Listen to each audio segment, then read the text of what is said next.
Well, welcome everyone to the Short-Term Rental Advisory Committee meeting.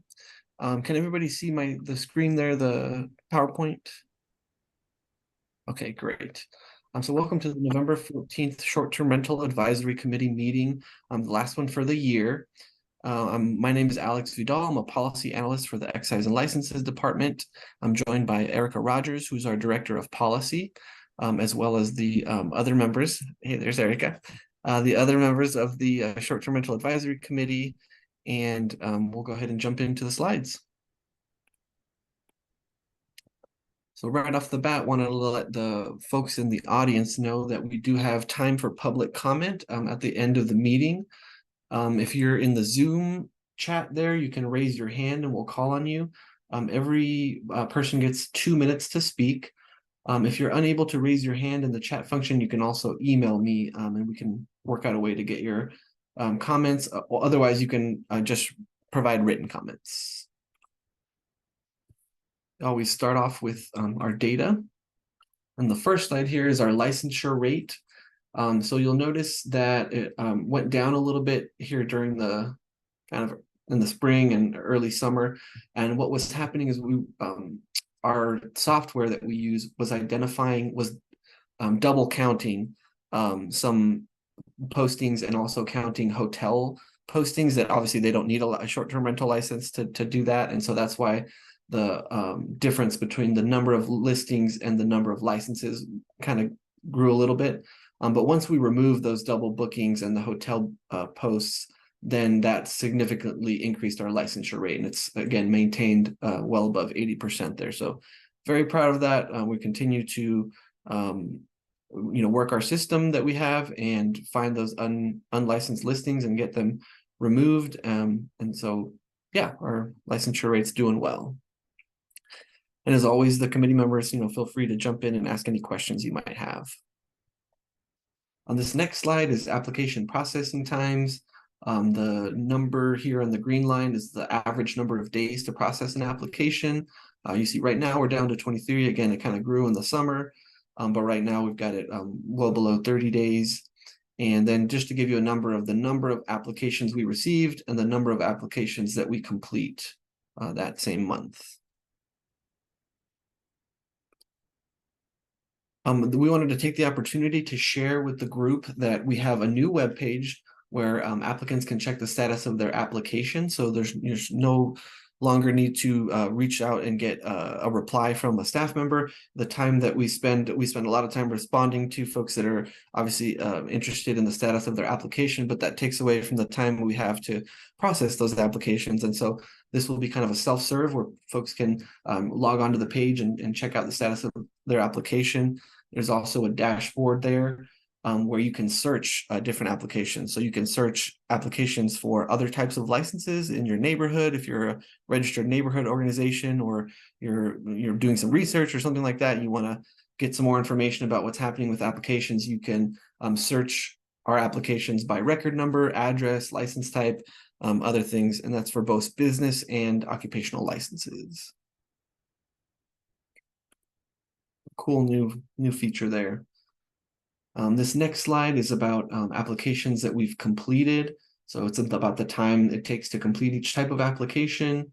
I think almost 70% are under 30 days, 85% are under 60 days. That's for new applications.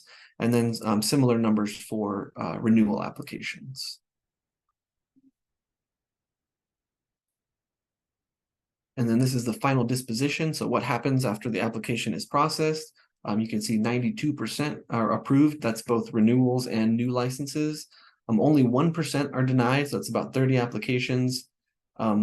More are withdrawn by the applicant or closed because of inaction than are denied. And then this is the 311 trends. We've been tracking this for a while now, for a few years, and very similar numbers year after year. Big thing to notice there is the complaints are only about 7% of the topics that we get reached out for. It's mostly just questions about applications.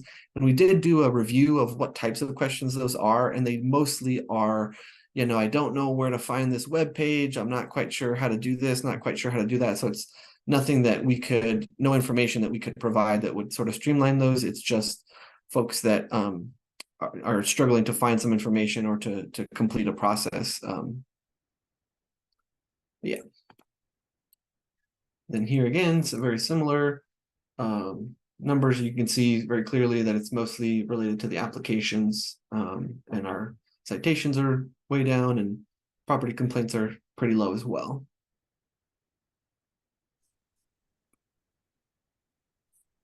This next slide is lodger's tax. Just we'll address the elephant in the room here. You can see that there's a big bump here for August. DOF has told us that there was some audit activity that happened then, and that resulted in some increased payments there. But it's very confidential information, so they really couldn't share much beyond that. But nice to see that we're getting a healthy bump there in our year to date for lodger's tax from short-term rentals. This is a new slide, so we're starting to get some data on the type of structures and rental types that short-term rental licensees are using. So there a bit of a non-response from some folks, but you can see almost half are single-family homes, and then about 20% are in multiplexes. So that's triplexes, duplexes, and then actual multifamily. So that's in an apartment complex or a condo building. About 6%. We expected it to be pretty low. And then even lower than that is actually folks that have a combination, right? So they're using their single family home and their ADU as a short-term rental. Now we know that you can't do it at the same time, but they might choose to use their ADU as a rental for part of the year, and then maybe their house when they're on vacation or something like that. And then about 7%, a little bit more than the multifamily, exclusively use their ADU for short-term rentals. So starting to get some data there, and we'll share that as it comes in and we're able to analyze it and share things that are interesting or useful. So another slide talking about the type of rental it is. More folks answered this question, so lower non-response rate. And it's about a third do their entire property when they short-term rent, and about almost 40% only rent a specific room. So slightly beating out a whole place, but not by much. And then 17% vary. So they might do their whole place sometimes, they might do a specific space, maybe consistent with that ADU and single family home split, where they're kind of changing it up depending on their plans and availability. So again, we'll keep sharing tidbits from that data as it comes in. We've also just recently deployed the disability features question. So that's brand new. That just went out this summer, so we don't have any data on that, but I'll let you know when that comes in. We'll switch over to current events and see what's happening in the STR world. Always feel free to click on these links and read the articles. I'd just like to give you a smattering of what we're seeing. So here, internationally, we can see big numbers for growth in the STR market globally.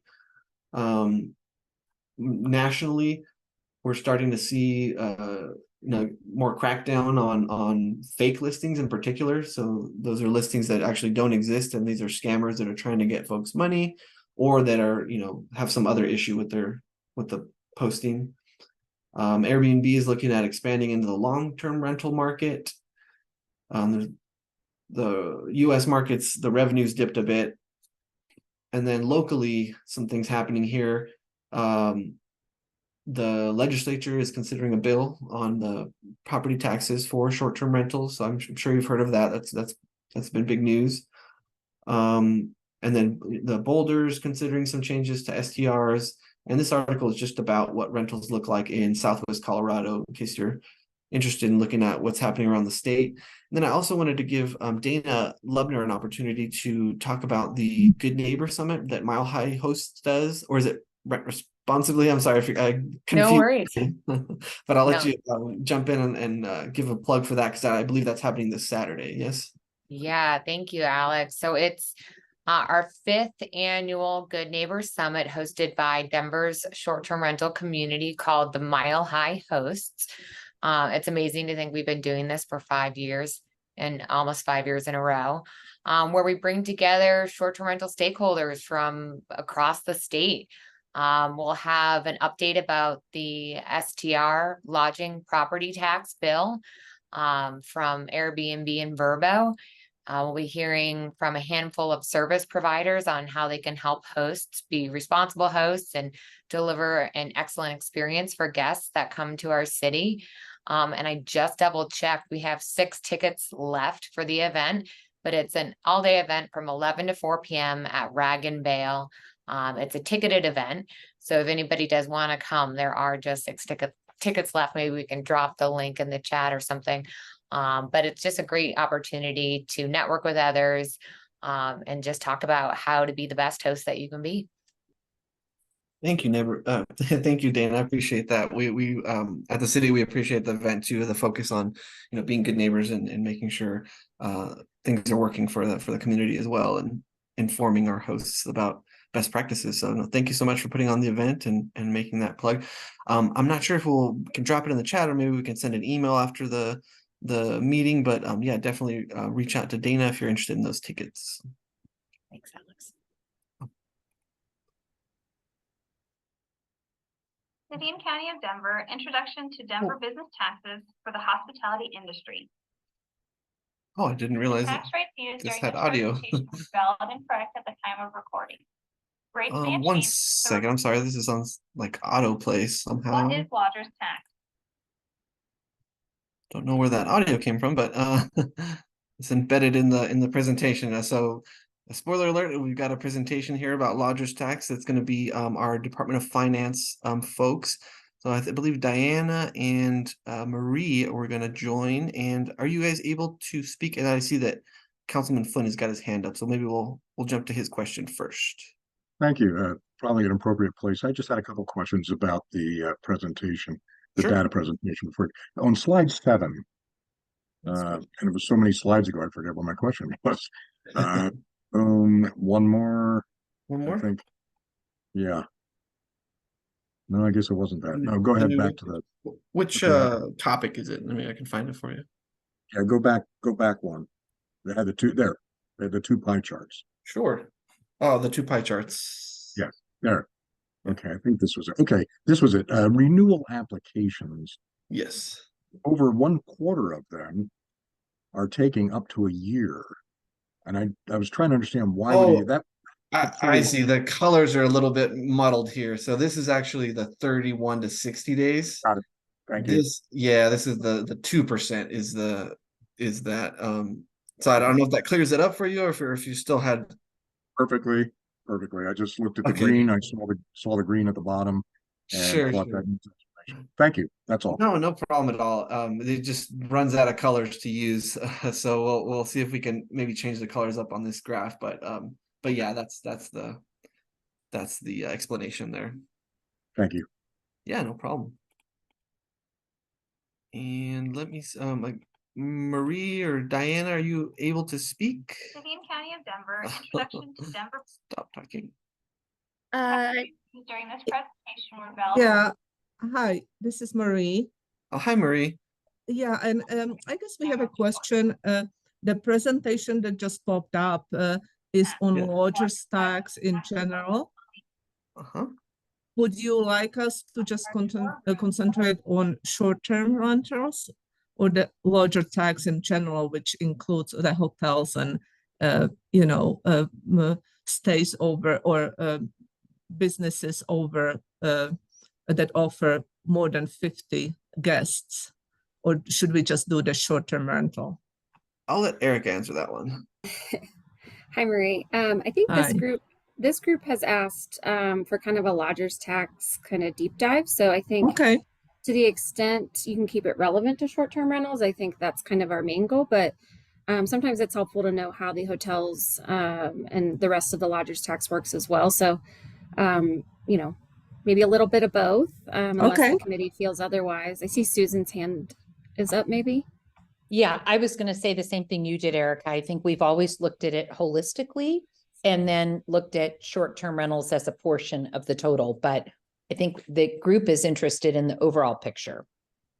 Okay. All right. That sounds good.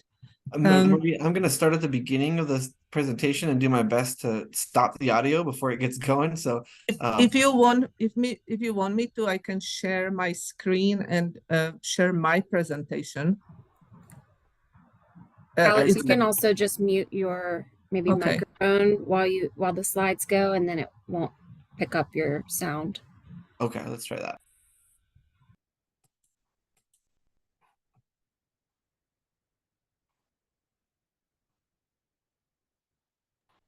And Marie, if you want to introduce yourself and kind of give a little bit of background, that might be a good place to start.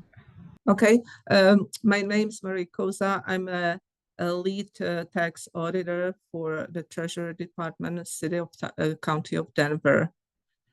And so I will give you a presentation on the lodger's tax and also the short-term rentals portion of that. And we split it with Diana. I will do half and she will do half. And Marie, just let me know when to switch the slides and which slide you'd like. Okay, so let's start with the slide number 3. The first 2 are just introductions.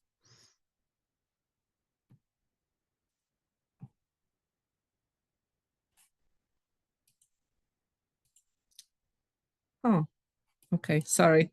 I'm not. Can you go back one more? For some reason, I have an issue here with the screen.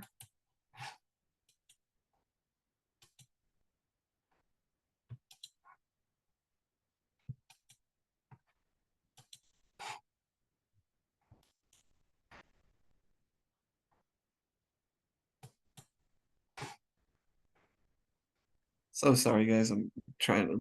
I don't know. Can you still hear the audio when I was on mute for the slide? Okay, at least we got that solved. Marie, just I just don't see the slide. I don't know if it's just on my end. Can everyone see my screen that's being shared? Okay, Marie, can you see the screen as well?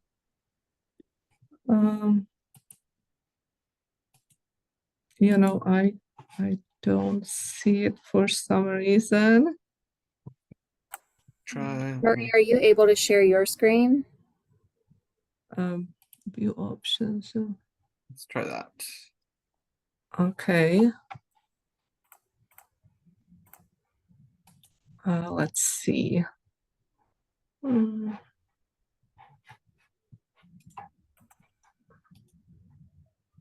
don't know why I'm having problems. Marie, do you want me to start? I could see the. Yeah, if you want to. Okay. I don't know why I'm having this issue. Can you put it back on the screen? Because I could see it. Hi, everyone. I'm Diana Bustamante. I'm also a lead tax auditor, and I've been with the city for over 16 years now. So done a lot of hotels and STRs and things like that. Diana, is this the right slide for you, or? If you could go back one more, that'd be great. Yep, that's perfect. Okay, so lodger's tax is a tax imposed upon the amount charged for a room or the right for a room for sleeping accommodations. So that can be a motel, hotel, lodging house, boarding house, the STRs, things like that. And so for the purposes of this presentation, the vendor of the lodging may be referred to as a hotel. So, but it basically covers all of it. Next one, please. Here's a copy of the lodger's return. It's separate from the sales tax return and the occupational privilege tax and stuff like that. And this is due on the 20th of the month. And so they kind of put in their sales exemptions, etc. Here is a breakdown of the tax. So it's the Colorado Convention Center's 4.75%, where the general fund goes is 3.25%, Denver Metro Convention is 1.75%, and then convention marketing and tourism promotion is 1%. So Denver's total is 10.75%. The state also charges 4% on that. Next, please. If their we did add the tourism improvement district, and that is for hotels with rooms of 50 or more. So that extra 1% to make the 11.75 typically won't be used for STRs, because like you said, they're usually typical homes and condos and things like that. Next slide, please. So here are some taxable versus non-taxable charges. Mandatory fees for the lodging rooms, such as a pet fee or cancellation fee, would always be considered part of the purchase price, so that should be taxed. Charges that are not mandatory for the right to the room may not be subject to tax. So some non-taxable charges could be damage or restoration charges for smoking, or pets that have accidents and stuff like that. So the majority of exempt sales for lodging would be for stays of 30 days or more consecutive days, or if it's a government or charitable stay. The 30 plus consecutive days is for, you can go to the next slide on that one, sorry. So if someone stays in a hotel room for over 30 days, they aren't charged the tax, but it has to be a person. So in the past, airlines would book a block of rooms, and they'd have people, like the different pilots and stuff rotating in those rooms. That doesn't count for the 30 days, even though they're renting it for longer than 30 days. It has to be the same person, a natural person.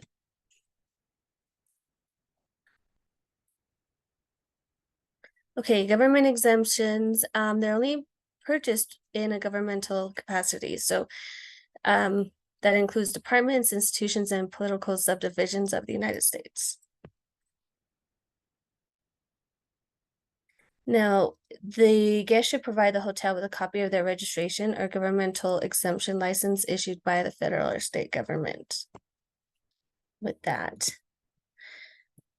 So we also exempt charitable organizations when it's purchased as part of the regular charitable activities and functions of the organization. So we changed our code for the definition of a charitable organization to be any one that has a 501c3. They must apply for an exemption directly with we used to have to apply for an exemption directly with Denver, but if they can provide the 501c3, we kind of let it go during an audit. Okay. Also, sorry, can you go back go back one more? There we go. So in order for the exemption to be valid, you have to have all three of the following requirements. It has to be part of regular governmental or charitable activities. Payment must be made directly with funds of the exempt entity, and no reimbursement of any kind to the exempt entity. So it has to be used, they have to use their funds. Here's a copy of an affidavit of an exempt event. They kind of have to fill this out when requesting an exemption for the lodger's tax or anything at the hotel. Okay, so proof of payment, we ask them to take a photocopy of the check. If they're paying in cash, we would like a purchase order from the exempt entity. Wire transfer will give the name of the entity, and a credit card. Details are required in affidavit. We don't copy the credit. We don't want them to take a photo of the credit card, but we do ask for them to fill out a little form on it. So, so again, the purchase must be paid for with direct funds, and we have our tax guide number 91 on credit cards from governmental organizations as information to help identify if a credit card is billed directly to the governmental organization. So please reference that.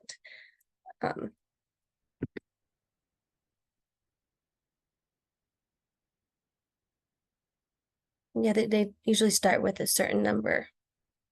And those are examples of some federal GSA cards. They may be used for certain purchases. If a guest does not provide adequate documentation for the exemption, the hotel must charge the guest the tax by law and advise them to file a claim for refund with Denver within 60 days of the transaction. And they can go there. We do not have a direct pay agreements or accounts. So if you have any questions, the number is listed. They can help you out there. Okay, so there's Marie, do you want me to just go ahead and keep going? I can take over if you want, or I can help out. So I think I'm okay now. I see that. You can see it now? Okay, I'll go Yeah, ahead and let Marie take over okay. for a little bit here. Okay, so besides the lodger's tax, sometimes there will be items that need to be charged as a sales tax. So if the host provides anything besides the accommodation, selling anything, then they have to charge sales tax in the tax rate of 4.81% for Denver. Here, these are more for hotels. For STRs, it would be more like if they don't provide like laundry detergents or any small items or anything that they would be selling besides the lodging, then they would charge the Denver sales tax. Next slide, please. The 4.81 is for the non-food items. If they sell anything, any food and beverages, which is on the next slide, then they would charge 4% of the rent. Anything food and beverages that they would provide, not part of the rental, that they would charge for, then they have to charge the sales tax, food and beverage sales tax. Example of not taxable items would be, well, it might not apply to STRs, but would be the meeting rooms rental, parking charges, postage and stamps, those wouldn't be taxable. Then food and beverage, like I mentioned, would be at 4%. Any food and beverage except non-carbonated unflavored water, that's not taxable. Fundraising activities would be taxable. Again, that is more for a hotel. If if part of the stay is booking a room and doing any fundraising activities, those would be taxable unless they are part of the charitable and exempt organization and they don't get any reimbursement, then those would be exempt. But if they get reimbursed for tickets, registration fee or membership fee, then they would be taxable. Any items that are not charged sales tax that are provided for the guest use, and the vendor or the hotel doesn't pay sales tax, they have to accrue and pay use tax. So here it would be anything like what is provided free of charge for the guest, like soaps, linens, coffee, anything that would be that hotel would have to pay sales tax. If the sales tax is not charged upon purchase, then they would have to accrue and pay use tax to City of Denver. So again, no non-food items would be room supplies, soap, shampoo, toilet paper, linens, furniture, fixtures or equipment, unless they are part of the renting to the guest. Any utensils, newspapers that are provided free of charge.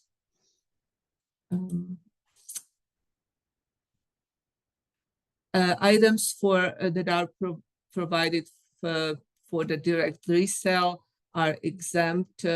They are not taxable.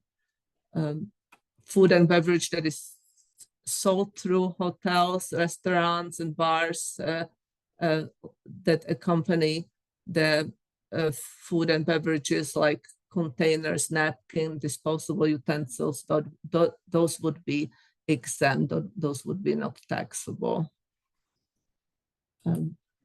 Besides the lodgers and sales tax, then there's the occupational privilege tax, and that's the hotels are responsible for paying the OPT on employees that are working with Denver who earn at least $500 per month, and so they have to withhold $5.75 from their paycheck, and then the business is responsible to match it by $4. So they have to pay to Denver $9.75 per employee. For the business partners or business owners, they only pay the $4 portion, not the employee portion. So that would be the presentation on the hotel lodgers tax. I can maybe point out the few differences for the short-term rental or what applies to short-term lodging. The STR should have a lodger tax license, occupational privilege tax, and then the sales tax if they provide anything that they have to charge sales tax on. The lodger's tax license fee is issued on biannual basis, and the fee is $50 for the 2 years.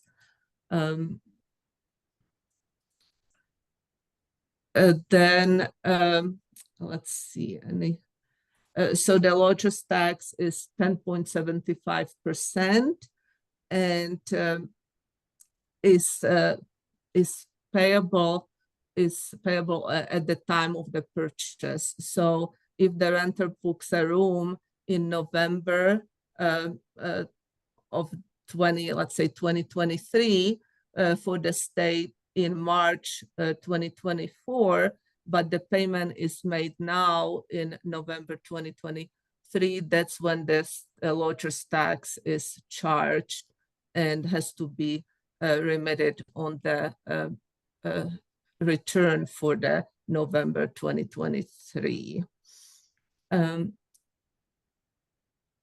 Let's see. The lodger's tax returns are filed either monthly, quarterly, or annually, depending on the monthly tax liability. If the tax liability is more than $300, then it's monthly filer. If it's less than $300, then it would be quarterly filer, and if it's less than $15, then it would be annual filer. And I think that's all I have. Thank you, Maria. Appreciate the presentation. A lot of great information in there. Does anybody from the committee have any questions? Go ahead and raise your hand. Looks like Cindy's got a question. Go ahead, Cindy. If a short-term rental provides tour guide services, are those taxed? No, that would be a non-taxable service. Okay. However, if the tour guide is an actual employee of the STR and earns over $500 a month, they would most likely have to pay the occupational privilege tax for them. Okay. All right. Thank you. Sure. Good question. I had kind of a similar question about sales tax on items. Now, I don't know how somebody would do this in a short-term rental, but supposing somebody did sell things at their short-term rental, like food or toiletries or something like that. If they paid, well, I guess if they paid sales tax originally, I'm not sure if they would be able to resell it, but can you talk a little bit more about that and those items like food items and toiletry items that if somebody did decide to sell those, like say protein bars or sodas or something, somehow setting up a vending machine or something of that nature, is sales tax due for those types of sales or those types of items? So what we would expect is for the owners to purchase those items tax-free. They could use their resale license and purchase it tax-free, and then we would want them to tax their customer because they're gonna up the price. So we want tax on the higher price. Gotcha. Thank you, Diana. That was very helpful, very informative. Anybody else from the committee have any questions for our Department of Finance folks? I have two more questions. Sure, go ahead, Cindy. Okay. I noticed on one of the affidavit of exempt sales, it said standard municipal home rule affidavit of exempt sales. Why does that say home rule, and is that different from other places? That's because Denver is a home rule city. Right. And so we collect our own taxes, and I'm pretty sure that's all that means. So most cities are around here are home rule cities, but you'd have to ask those particular municipalities what their rules are. These are just for Denver rules. Okay, I didn't know if that meant anything for the state or at all. No, that would definitely be for the local municipalities, and then state is going to charge 4% on top of everything else. So the rates that we gave you are only Denver rates. Great. And Colorado does 4% evenly on everything. Okay. And then there is the lodger's tax, 50 or more rooms, and the tourism improvement district. Now, is that a geographical district, or does it cover all of Denver? That is for Denver. Yeah, all of Okay. Denver. Mm-hmm. So this is different from the Convention Marketing and Tourism Promotion Project? Yes. And what does the improvement district pay for, that tax? To be quite honest, I don't know, but I'd be happy to look it up if you and give you my email. That was, yeah, something I just hadn't ever heard of before. I didn't know when that was put into effect. It just started, I can tell you that it was, I believe, give me 1 second here. Let me get back to that. When did it start? And I take it that all short-term rentals pay that? No, that 1% would not apply to short-term rentals typically because they don't have more than 50 rooms. Oh, that's right. Yeah. So that usually wouldn't go there. Okay. The tourism tax, it just started. The Tourism Improvement District started January 1st of 2018. Okay, great. Thank you. Sure. That's all. Okay. Diana, if you get any more information about the Tourism Improvement District, or if we do, we'll go ahead and we'll share it with the whole committee, just to make sure everybody gets that info. Okay, I'll definitely look into that. Who should I send that to? You can email me or Erica or both of us just to make sure one of us sees it and gets it to the committee. Awesome. Yeah, thank you for answering those questions. Really appreciate both Marie and Diana being with us and sharing that information. We'll ask for one more round of questions if anybody has any. Great questions, by the way, Cindy. Thanks. Okay. Looks like we've got our questions answered. If you think of anything else that this presentation sparked for you, go ahead and email again myself or Erica Rogers, probably both of us, just to make sure that one of us sees it. Just FYI, I've been working on the Emergency Operations Center on and off, and so she's been covering for me on occasion. So yeah, if you have a question, email us. We'll get it to our DOF contacts and then get the information out to the committee to make sure that all our questions are answered. But if there's no more questions about DOF, we'll thank our DOF partners and move to the next slide here to give us some updates from Erica. All right, thanks, Alex, and thank you to our Department of Finance partners. We always appreciate when the subject matter experts can come answer questions that we don't know the answers to. So thanks for joining us. I'm going to cover a couple of different things, just some announcements from our end and some 2024 planning. A lot of exciting things moving here. I know we've been getting a lot of questions from a lot of committee members about, the new administration and what that means for short-term rentals. We've been waiting patiently as well. So I do have some exciting news and updates to share as we wrap the year and get ready for 2024. So we have had the chance to meet with the new administration and some of the new council members. Obviously, we are constantly in touch with our incumbent council members, but we've gotten some direction on both department priorities and how we can align our work and our time with both the new administration and the mayor's priorities, as well as city council values and goals. So as a lot of you probably saw, the city council passed the budget yesterday at their council meeting. So that was exciting. If you have any questions, do not ask me. I don't know the answer. Councilman Flynn is our city council rep. Don't ask me either. Don't ask him either. Exciting isn't the word I'd use. Well, if you do have questions about that, feel free to reach out and we can get you to the right person. I'll just let you know in advance, it is not going to be me. And apparently it won't be Councilman Flynn either, but just wanted to make sure that everyone was aware. It was a pretty interesting budget season. So if you haven't read any articles about that, please check them out. That said, we also have heard news from the mayor just yesterday. The mayor called our department together to let us know that he would be reappointing Molly Duglashain as our executive director. It hasn't been announced publicly yet formally, so that will come to council, of course, for approval before it is official, but that is the mayor's intention. So there will probably be a press release later this week, similar to how he's been sending them out with other appointments for other executive directors of other agencies. So I wanted to share that with this group. We're excited for, a fresh start with someone who really knows what the department is capable of and is looking forward to, capitalizing on our strengths and so we can grow and evolve.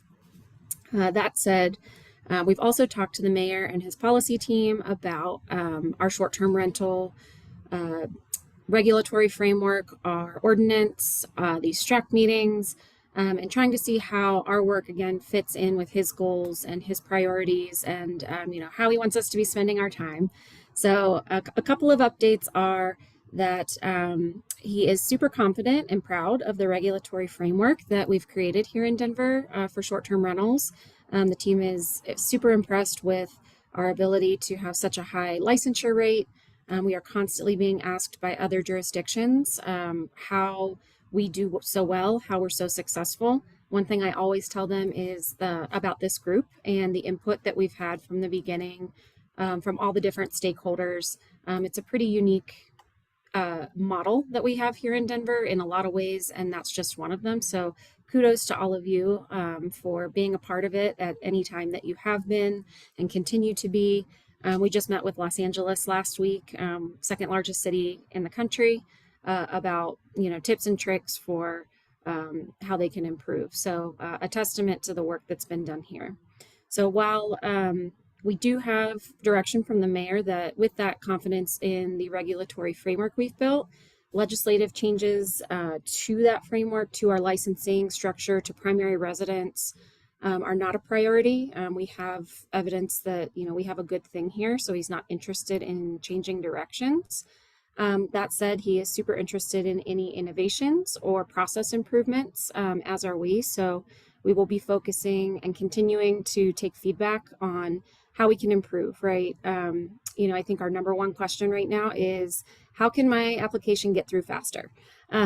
So that's something that we are going to be working on and focusing on in the coming year, and open to suggestions from this group as always.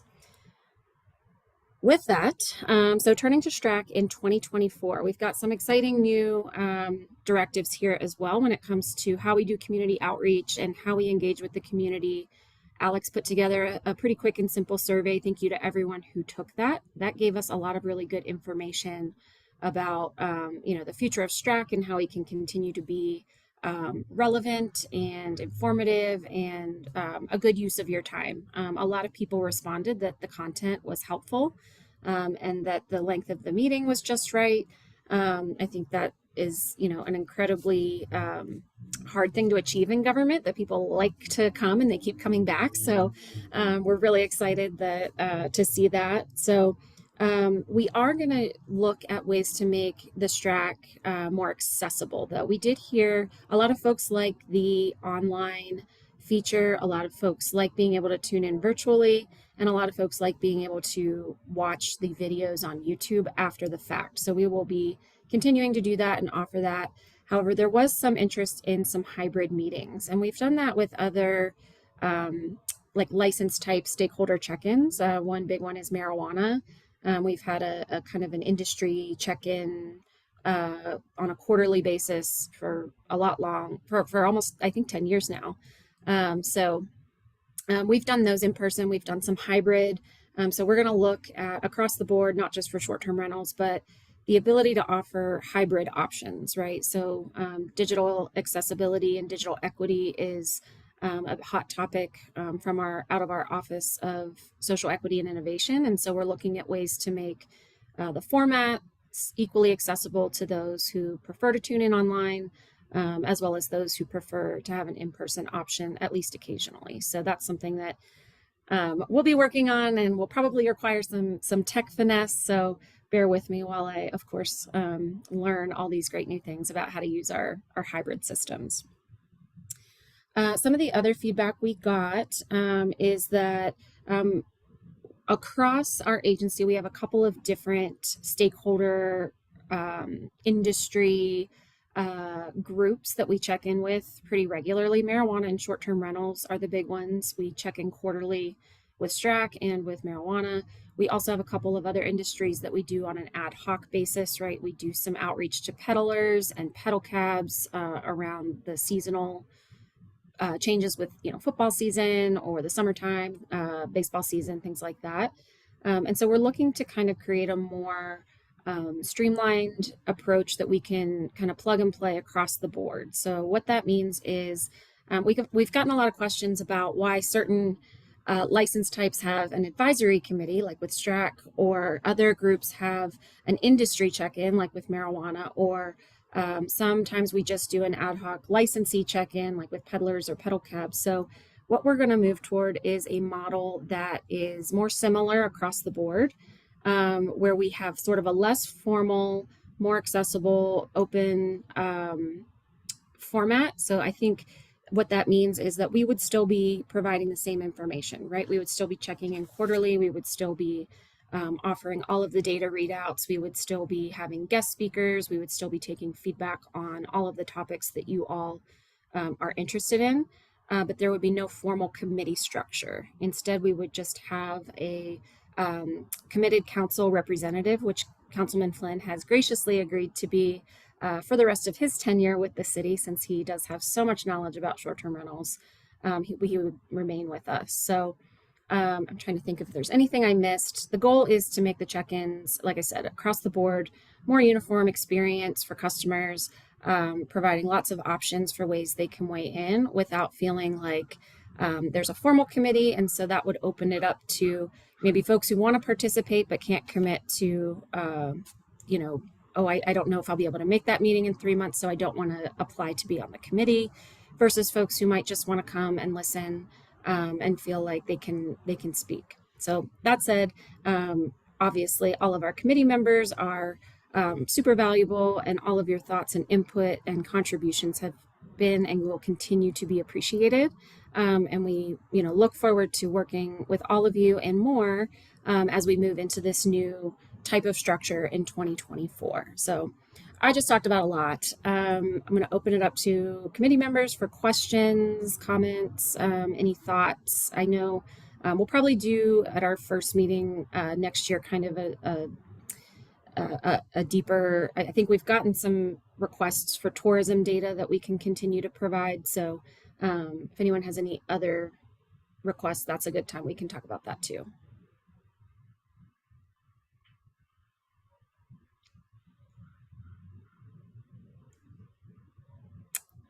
See Susan. Yeah, Erica, I guess a question is, it appears to me, I completely understand the standardization and going to a common model. But I think one of the things the city has done well is when something is newer, hasn't been established as long, may have requirements for, I don't know, ongoing thought process about industry activity, that there is value actually in having groups or subgroups. I don't think it ever has to be exclusive, meaning that we've always had a model that allowed people to participate, public comment, anyone can join. I might, from personal experience in serving on a number of boards in the nonprofit space, in the absence of any kind of committee structure, I think what you really have is a government entity, and then you have the general populace, trying to mobilize itself to raise issues. So from my seat in the stands, I'm not sure that I think it's the best thing to disband STRAC. I'm not sure that what it was a nascent industry is mature enough yet that it warrants it. I mean, liquor licenses, marijuana, much of what you've described have predated short-term rentals. I can't think of another example of a license, maybe you can, Erica, because you all serve so many, that is really new. But I guess it's surprising to me. I would be surprised that Mike Johnson thinks this is a good idea, but if he's the one who's sponsoring the idea, then, obviously maybe his staff and other people have, shared with him that this is, something he should do. I just feel that even if there's no change, no near-term plan change, which is kind of what you talked about, that, he's happy with what the team has done. I'm not surprised by that at all. But I think there becomes less interaction, not more, when you remove a committee structure of any sort. From personal experience, from years of serving on nonprofit boards, community boards, et cetera. I don't know how others feel, but I'm surprised by it. And I know you have to polish it and describe it and articulate it, and I get it. But I don't know that I think it's in the best interest of short-term rentals. At least in this still, I guess the work started in 2016. So we're maybe somewhere in the range of 7 years in, maybe at the decade mark. But from my perspective, I think it's early to disband this group.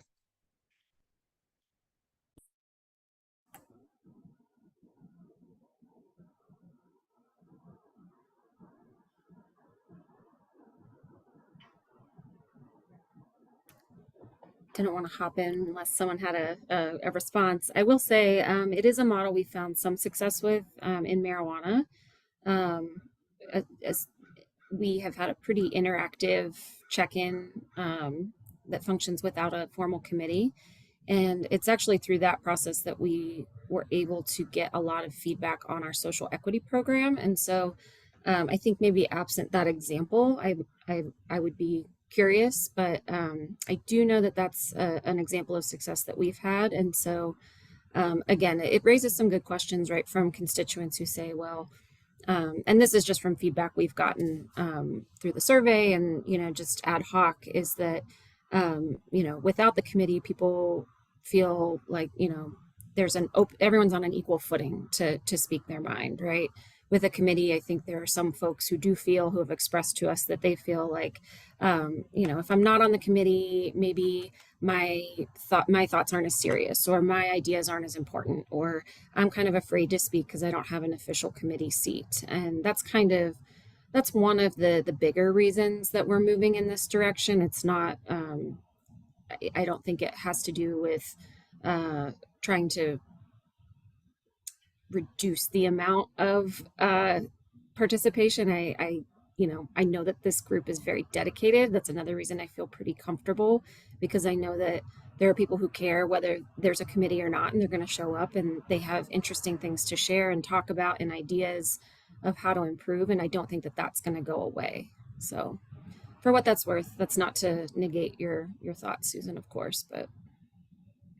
Just one more thought, Erica. I'm a little surprised that this group wasn't asked about this more as a constituent that would be valued to give input before this decision was made. So that's one point. And the second point is the group that you referenced, people that participate. I'm a little surprised that that would be a very large constituency. I believe you if it is, but there has always been a way for people to fully participate, and committee members don't vote. We don't have any kind of voting responsibility. So it's very much kind of a volunteer little brigade. So yeah, I just, from where we sit, it feels, I don't know how to say it any other more polite way than I can. It feels a little bit like, this is what we're doing. We're forging ahead and we're telling you.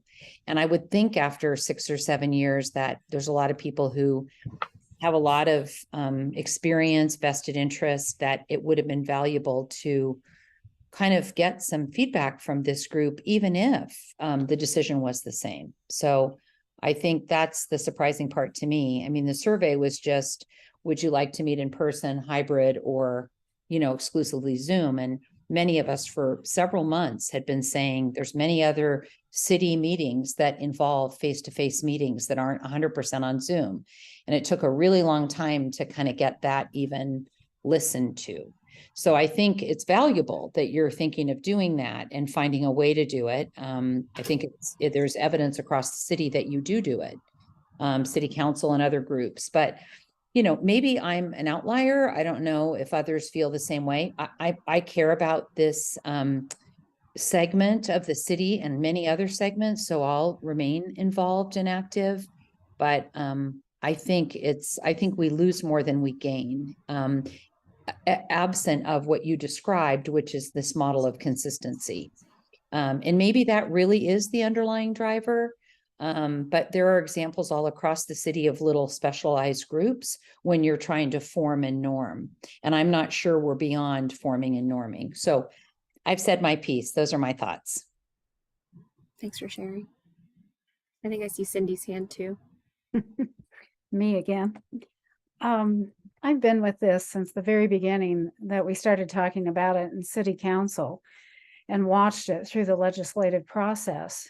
And we've come a long, long ways. We've discussed a lot. And I think we formed a really good legislative background through city council and then through the committee process here.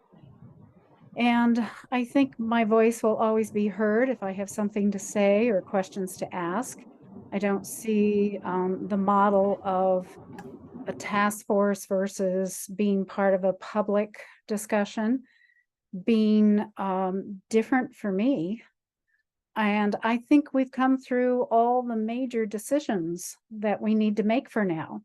If we find something in the future that changes and we need to go back into a smaller discussion and task force, I can't imagine what that would be. Then I could see it being formed again.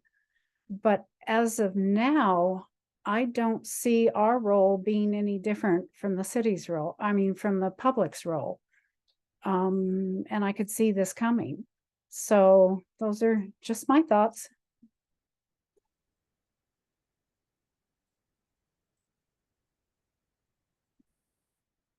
Whoa. Buffy, I think you're next. Okay. Oops. Okay. Yeah, I kind of agree with Cindy. I've been involved since, before we ever got to the city with it, it seems like, with a lot of meetings, with neighborhood groups and all. And I also feel that way. I feel like the city is doing a job of administering it And I feel like there were things that happened, even though I've been pretty much at all the meetings, then I was surprised, oh, we're doing this now, we're doing that now. I didn't realize it as it happened. And I feel like it's good to have us as just people keeping an eye on it, but I don't think it would make a big difference if we went to a different format from this. And I guess one thing too is I always thought that it would be like a passive way of making money. And if you're doing it as short term, it's really a lot of business stuff to learn, and also a lot of involvement getting ready for turnovers and everything. More so than I ever envisioned at the beginning, which is just kind of a separate comment from should we keep a committee or not. But I agree with Cindy. It wouldn't make a big difference if we didn't have the committee. I would say I share more of the sentiment of what, not that you guys, I mean, I guess you did ask us what we all felt about it, but not like it's going to change it, but just for my own 2 cents.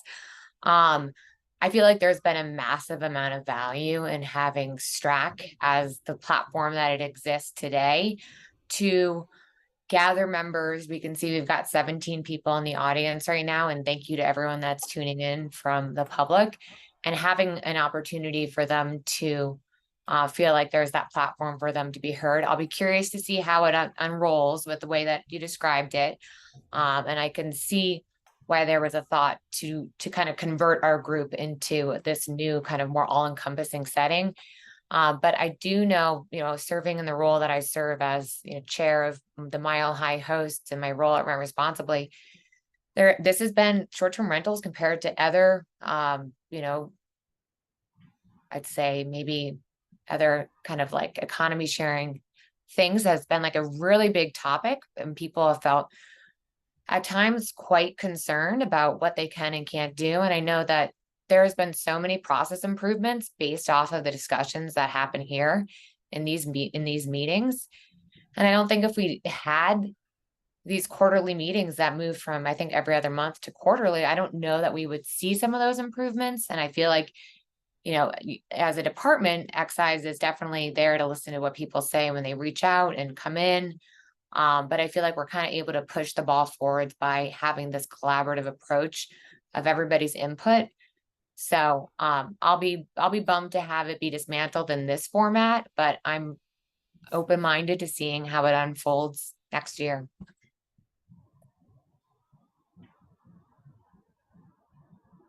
Thanks, Dana. And the committee itself is a topic of process improvement as well, right? So, as I mentioned, we will, it'll look the same in a lot of ways. We'll still send out the Zoom links. We will still have quarterly. One thing we didn't ask, but if we want to keep it on the same second Tuesday of every certain month, right? If that's what people like and can do and expect. We might do some questionnaires about that just to make sure we're still being accessible, but adding in the hybrid option, adding some in-person options too, I think, right, to get that face-to-face. And especially if there is like a process improvement idea at the front of everyone's mind, right, we can definitely have some brainstorming sessions or, kind of take it where it needs to go next, right? So I think that's what we're trying to focus on too as well, and just try to figure out how to get the most out of all the collective brain power and all the collective passion and all the collective knowledge that this group brings to the table as a committed group of citizens who are all concerned about this little piece of, not little, but this piece of Denver policy and Denver process. So. Erica, can you just restate what Councilman Flynn's role will be in this? I'm not sure that everyone grasped that versus any other kind of broad city, in absence of the word committee, but structure, you know what I mean? Just city teams, whether it's excise and licenses or another team that would communicate more broadly with the public. So both his role and then secondarily, a lot of people sign up to just get notifications. So whenever your team puts together something, it's great because it gets publicized to anybody who's signed up. And is that kind of what you envision will happen with this go forward cadence? If it's Tuesday afternoons once a quarter, same week in each, quarterly month, whatever that might be. But I'm not sure that when you were giving your overview that we all are clear on what Councilman Flynn's role is.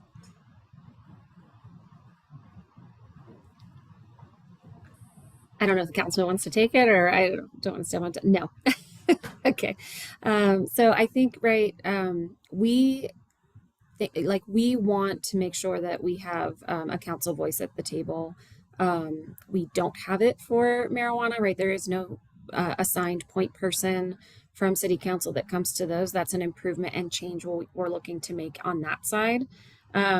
We have been fortunate with short-term rentals to have 2 folks come. I don't know if we'll get 1 or 2 point people, but we know that at a minimum, it'll be Councilman Flynn, who is dedicated, who's going to continue to show up, who's going to continue to be your go-to person on council, right? Like, our department is the administration. He's your voice on council. We're both at the table together here, and we're both accessible at the same time, as well as all of you and all of the audience members to be able to have these conversations. So it was really important for us not to lose that council voice and not just have it be a department only structure. And so that's something that we're trying to, like I said, STRAC is the only group that kind of enjoys that within our department. And so we want to broaden that because it has been so valuable here to other areas. Does that clear it up a little bit, Susan? Yes. Thank you, Erica. Yeah, you're welcome. Thank you, Erica, for bringing us all of those updates. Appreciate the conversation from the committee members as well. As Erica mentioned, we're always here to listen and take input in whatever format, in any format. So, always feel free to email us, call us, attend these meetings and speak about the issues that are important, things that you're seeing out there. So, always here to listen and appreciate the conversation that we just had. And Alex, I see we got a question that I want to just address in the question and answer box. Someone asked if this means there would be less time to talk about the particular issues that STRAC addresses. I want to reiterate the answer to that is no. We are going to continue to talk about the same topics. We're going to continue to have these deep dives, these conversations about the same issues. We are committed to continuing having the conversations in a way that are driven by the folks that are interested in participating, right? If you want to learn more about tourism from Visit Denver, we'll have Visit Denver come. If you want to have, if you want to learn more about how taxes work in the Department of Finance, right, we will continue to take that feedback and talk through ways we can collect information about disability access or information about the types of spaces we're renting. Those are still going to be topics that we continue to care about, continue to address, and continue to talk about. So it'll just be a little bit different format in a couple of ways, but all the topics, all the data, all of the notifications, all of that is going to continue moving forward. So we hope it won't be too big of a change. We hope it'll open doors for expanded evolution of this, like I said, great piece of Denver that we've got going here. I do want to leave time for public comment. I don't see any other questions, so I think we can safely move to that portion of the agenda. I did find the answer for tourism improvements if you'd like that real quick. Sure, yeah. Yeah, Okay, that'd be great. I went to the DRMC right away, and it's for capital improvements to and capital maintenance of the Colorado Convention Center, capital improvements to or capital maintenance of any other publicly owned building or facility located anywhere in the city and primarily designed to host and serve conventions and meetings, or to otherwise serve visitors to the city and the traveling public. Marketing and promotion services designed to attract more tourists, visitors, conventions, and other meetings to the city, or any combination of the foregoing improvements and services. That's straight from the DRMC. Awesome. Thank you for getting that answer for us, Diana. If you guys again, committee members or members of the public, if you have any additional questions, please email us and let us know, and we'll get that information to you. But there you have it. Once again, just thank you to everybody. As Eric had mentioned, just to close out the conversation, we're always looking for input, for topics to discuss, for content that is important. So, the floodgates are open. So if you're a member of the public, if you're a member of the committee, and there's something you want to talk about or hear about, let us know, because we're always looking for that type of input. So we'll move now to the public comment portion of our meeting, and let me see. I don't see anyone in the attendees who has their hand up. Give that a minute, and then let me see. Don't have any emails either. Give one more bit of time here. But I'm not seeing any hands. I'm not seeing any emails. Erica, do you have, I don't know if maybe they might have emailed you or. I have no emails. Okay. And All right. we've confirmed that they can raise their hand as a function of their. They should be able Okay. to. Let's see. Yeah. Fred raised his hand. so. I'll allow him to talk and see if Fred, did you? Are you just testing it out, Fred, or did you want to have a public comment? Well, I guess he can't answer me until he's a panelist. Well, We'll pop him over and see. No, I was helping you test. Thank Awesome. you. Thank you for that. I was literally just going to ask somebody from the audience to raise their hand just to test it. So we've got a very proactive group here. All right, folks. Well, great conversation, great information here. Again, we've been reiterating throughout, we are, our offices are open, our emails are open, our phones are open. So, please provide input if there's something that you're seeing out in the community that's a problem, something that's a potential innovation or solution, something you just want to get information about, tourism or sustainability, something like that. You let us know. We're always open. And oh, I see. Susan, did you put your hand up? I did. I was just going to say thank you before we wrap up. I just wanted to thank you, Alex and Erica, Molly, all the people who've given blood, sweat, toil, and tears over the years. It's always hard to form a group, establish it, make impact, and I would say this total team has clearly done that. So I just wanted to express my personal thanks. Right back at you, Susan. I second that. Yeah, this has been a great group to work with, and I really appreciate everybody's input and congeniality and all of the things that made this group work so well and be able to accomplish the things that we have. Yes. Well, everyone have a great holiday season. I hope you all enjoy the time and some rest and some joy. And we will see you fresh-faced, excited, and ready to knock out some process improvements in the new year. Thanks, everyone. Bye, everyone. Thank you. Bye.